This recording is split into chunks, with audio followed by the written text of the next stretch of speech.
Marilène Coulombe, elle est venue au studio, même pas de JPS, elle est venue direct, elle est médium. Alors, vous trouvez l'adresse assez facilement. Marilène, merci d'être là. Merci. Merci aussi de vous prêter, j'allais dire au jeu, mais à l'exercice, disons. Parce qu'on s'est dit, Marilène, que oui, on veut présenter vos livres. Les livres, on va tout de suite le dire, Chantal, c'est Comment développer vos dons, le premier livre que j'ai devant moi, et l'autre... Moi, j'ai Les Morts nous donnent signe de vie parce que, en fait, c'est quelque chose, un don que vous avez. Vous êtes en mesure de communiquer avec les personnes décédées. C'est ça, oui. Et puis là, Marilène, on a promis aux auditeurs qu'on tenterait de communiquer avec mon père. Mon père est mort le 22 février 2007. Okay. Est-ce que je me trompe? On est en 2009? Oui, c'est ça. Alors, donc, ça fait ce temps-là qu'il est décédé. J'ai jamais parlé avec mon père depuis ce temps-là. Okay. On n'a jamais jasé ensemble. Et puis là, l'exercice, c'est pas évident. On est en plein studio radio, il y a du monde autour de vous. Habituellement, on serait face à face, tout seul, intimement habituellement, on serait juste vous et moi dans mon bureau. Ce qui fait qu'on est plus sûr de communiquer avec des esprits ou des âmes décédées qui sont attribuées à vous. Okay. Alors qu'ici, dans le studio, on est plusieurs personnes et autant il y a d'auditeurs qui sont suspendus à la radio en ce moment, mais autant il y a des esprits ici qui sont suspendus à vouloir parler. Là, on a plein de monde autour de nous, plein d'esprits qui aimeraient bien communiquer. Oui. Est-ce que vous en sentez en ce moment? Oui.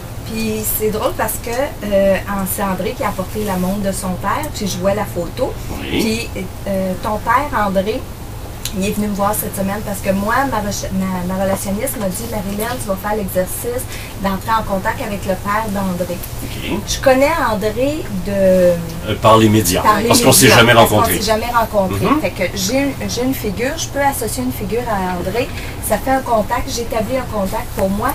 Et ton père est venu me voir cette semaine. OK.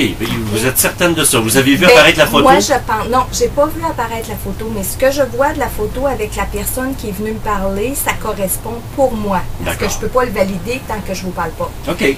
Mais où je me suis assise, Chantal, elle a la photo de sa grand-mère avec une montre, puis je la vois debout, là, c'est clair et net.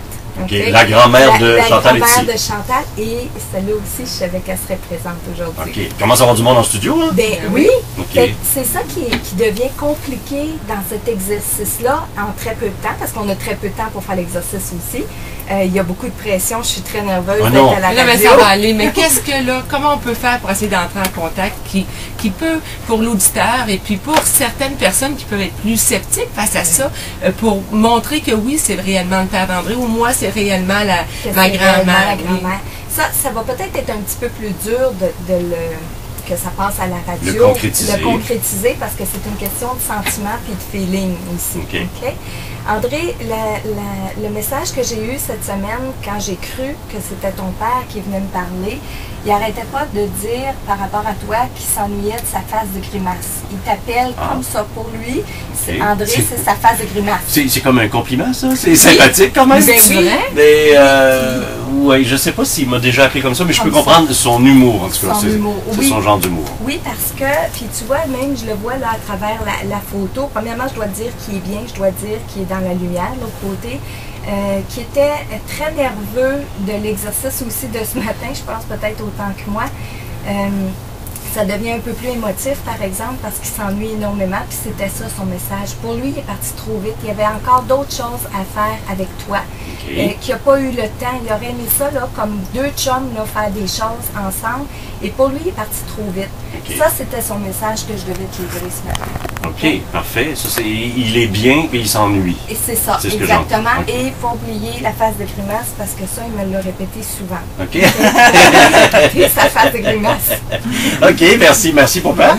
Alors, face de grimace. Est-ce que, Marilène, si je vous donnais une pause de 3-4 minutes et plus, là, ça vous aiderait? Parce que moi, j'ai une pause à mettre. Est-ce que c'est le bon moment? Oui. Je ne vais pas insulter la grand-mère de Chantal. Mon père, j'insulte pas 10 000 esprits autour de moi.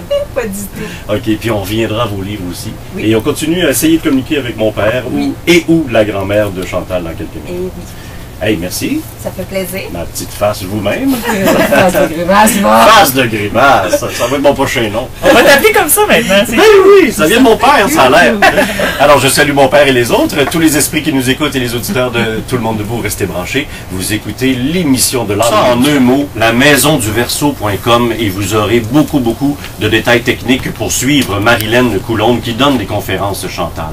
Elle sera à Terrebonne le 9 novembre prochain. C'est presque complet, mais quand même, il y a des supplémentaires pour le 11 janvier 2010. À Montréal, le 24 novembre, au Petit Medley, sur la rue Saint-Hubert. Donc, il faut évidemment appeler et réserver sa place. On continue à parler. C'est tellement fascinant, oui, c'est ça. Il y a beaucoup de livres aussi, Marilyn. Oui. Alors, allez-y à lamaisonduverseau.com. Hein, c'est la bonne place, Marilyn? Oui, c'est la bonne place. Et puis, il nous reste quelques minutes, malheureusement, pour... C'est frustrant de parler à notre père et notre grand-mère comme ça très rapidement, puis de bousculer les esprits. Mais donc, si vous venez de vous joindre à nous, on essaie avec la médium Marilyn Coulombe de communiquer avec mon papa et la grand-maman aussi de Chantal. Alors, comment ça se passe là? Est-ce qu'ils sont encore avec nous? Oh oui, ils sont encore avec nous. Et un peu comme j'expliquais à Ordonne, André, oui. Avec ton papa, je suis comme au téléphone avec lui parce que ça lui prend beaucoup trop d'énergie d'être présent sur place. Puis c'est probablement aussi pour ça que j'ai eu les messages plus tôt cette semaine de ma phase de grimace, puis qui s'ennuyait, etc. Parce qu'il a moins évolué dans son monde où il est présentement. Oui, puis tu vois, j'ai repris la montre puis me reconcentrer là, dans le très peu de temps qu'on a et je parlais du décès tantôt. Papa, quand il est parti, il n'était pas prêt, puis pour lui, ça a été beaucoup trop vite. Bien, quand je prends la montre, c'est vraiment ces images-là qui me viennent. Okay. C'était émouvant quand il est parti, cet homme-là. Et c'était émouvant, c'était tranquille, c'était silencieux jusqu'à un certain point. Il est parti dans une certaine sérénité, mais oui, il a besoin d'évoluer de l'autre côté. Alors que quand tu as pris la montre de ma grand-mère, c'est tout un autre discours que tu as tenu. Et ben vas-y, parce que tu es en plein dessus. Bien, moi, j'ai vu la grand-maman de Chantal debout à côté d'elle, puis qui la réconfortait, qui frottait les épaules. Et à un moment donné, je l'ai entendu chanter, puis je me suis retournée, j'ai dit à Chantal, « Oh, grand-maman, elle chante, hein? » Elle dit, « Oui, ma grand-mère chantait. » Et tu mentionnais que ma grand-mère, elle, quand elle est partie, elle a fait le choix de partir. Oui, et moi, ça a été résigné, et c'est très clair, j'étais à son chevet, moi, jusqu'à son dernier souffle.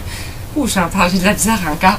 Mais elle avait fait le choix de partir en évitant de son traitement d'hémodialyse. Oui. Et elle savait que ça allait se passer cette nuit-là.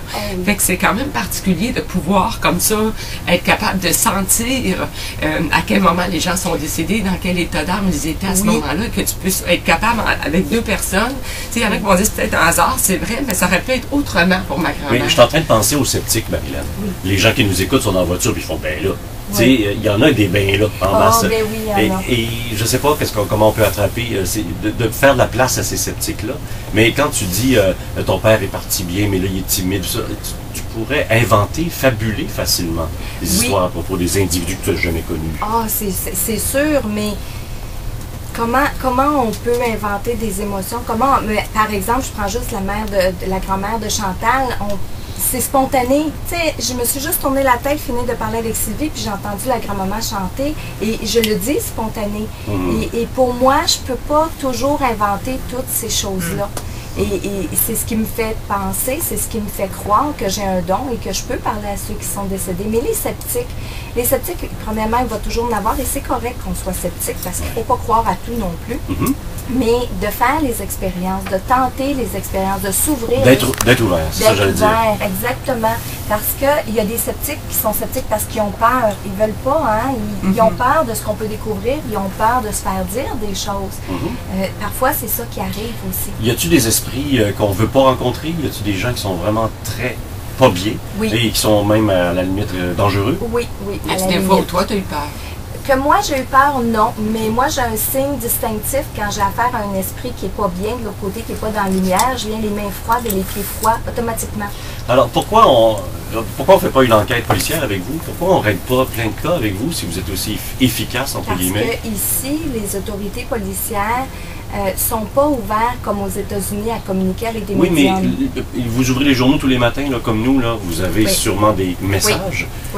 Mais gardez pas ça pour vous. Est-ce que vous me voyez prendre le téléphone et appeler les parents d'un enfant? Non, appeler les autorités en... ils nous écoutent pas. Non, ils n'écoutent pas. Ils nous écoutent pas, on l'a déjà fait l'expérience, puis ils sont pas réceptifs à ça. Natacha Cournoyer, est-ce que vous avez eu des messages par rapport au décès de cette femme-là qui fait la une encore aujourd'hui? Non, j'ai pas eu de message de la part de Natacha. Il faut comprendre une chose, quand les esprits sont très médiatisés, il y a beaucoup de gens qui se branchent sur les ondes de cet esprit-là. Par exemple, Natacha Cournoyer, il y a plein de monde en ce moment qui sont sympathiques à son âme, qui sont en train de faire des prières. Fait que c'est comme plein de fils électriques qui se relient à une âme. C'est comme si on était 1 million à essayer de parler à papa. Aujourd'hui, les lignes sont toutes bloquées, je pourrais pas y parler, moi. Mais c'est la même chose. Tant que c'est médiatisé, beaucoup, c'est difficile d'entrer en contact. Michael Jackson, on ne peut pas rentrer en contact avec son âme. Même de vivant, on n'est pas capable de parler. Et Sylvie a une question. Quand on meurt de mort violente, est-ce que cette âme-là a de la facilité à venir dire ou à venir à la rencontre? J'ai l'impression que tout à coup, cette personne est complètement désorganisée, désemparée. Elle peut venir communiquer si elle sait qu'elle est décédée, parce que les âmes qui quittent violemment le plan terrestre, parfois sont tellement secoués qu'ils ne savent même pas qu'ils sont décédés encore. Donc, on peut communiquer avec ces âmes-là, on peut les envoyer dans la lumière. Oui, on peut résoudre des crimes. On peut aussi, surtout dans le cas de suicide, parce que parfois, il y a des diagnostics qui sont tombés sur des personnes en disant que c'était un suicide alors que c'était seulement un accident dans la façon dont les choses se sont produites. Ça, vous pouvez l'entendre, vous. Oui. Et justement, j'en ai eu une la semaine dernière. La jeune femme, elle pleurait parce que pour elle, elle était convaincue que c'était un accident. Puis quand elle est rentrée dans mon bureau, elle ne m'a pas posé la question. C'est son frère qui est vraiment venu lui dire « Pleure pas, c'est un accident. » Puis moi, je ne sais même pas de quoi il est mort, là. La jeune femme était... Vous passez des grosses semaines, vous, hein? Oui. Marilyn Coulombe, donc, écoutez, là, on se laisse. La musique est déjà partie, il faut se laisser. Est-ce que vous allez continuer à jaser avec mon père et avec la grand-mère de Chantal? Ben oui, on va vous donner 2-3 autres messages. Ben, vous pouvez l'embrasser pour moi, s'il vous plaît. Alors, Marilyn Coulombe, je vous le répète, donne des conférences, publie des livres. La maisonduverseau.com pour toutes les coordonnées. Terrebonne, c'est presque complet, on vous l'a dit, mais le 24 novembre à Montréal, au Petit Medley, rue Saint-Hubert, ça vaut la peine de prendre ça en note. Les informations, 257-8875, c'est dans le 514.